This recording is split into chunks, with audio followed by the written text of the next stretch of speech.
ایک صحابی کی بیگم نے پیغام بھیجا، یا رسول اللہ میرا خامد مر رہا ہے، کلمہ نہیں پڑھ رہا۔ صحابی ہو کے کلمہ نہیں پڑھ رہا، کمال، صحابی۔ اب بھاگ کے گئے، ہم نے کہا بیٹا کلمہ پڑھ، پڑھوانے والے نبی، پڑھنے والا صحابی۔ کہا جی پڑھا نہیں جاتا، بول رہا ہے کلمہ نہیں پڑھا جا رہا۔ ہم نے کہا کیا ہو؟ کہا جی بس پڑھا نہیں جاتا۔ آپ نے فرمایا اس کے والدین میں کون زندہ ہے؟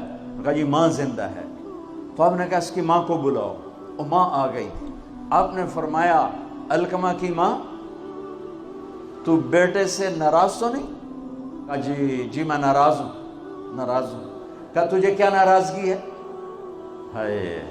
کہ یا رسول اللہ مجھے اس کے دین کا کوئی گلہ نہیں ہے، بہت نیک بچہ ہے، راتوں کو اٹھ کے تہجد پڑھتا ہے، نفلوں میں کھڑے ہو کے قرآن پڑھتا ہے، دن میں روزے رکھتا ہے، لیکن بس مجھ سے جب بولتا ہے میرا دل چیر کے رکھ دیتا ہے جب مجھ سے بات کرتا ہے، بس مجھے اس کا دکھ درد ہے، بدتمیز ہو کے بولتا ہے۔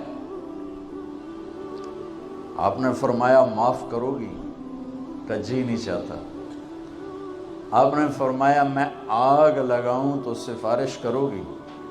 کہا جی آگ میں تو نہیں دیکھ سکتی، سفارش کروں گی۔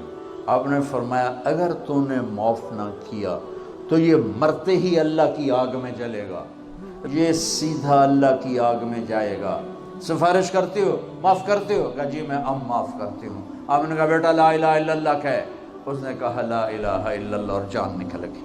آپ نے اس کا جنازہ پڑھایا اور پھر اعلان کیا اس کی قبر پہ کھڑے ہو کر، جس نے ماں باپ کو دکھ دیا اس پہ اللہ کی لعنت، اس پہ فرشتوں کی، اس پہ زمین آسمان کی لعنت، ان کی نہ نماز قبول ہے، نہ روزہ قبول ہے، نہ صدقہ قبول ہے۔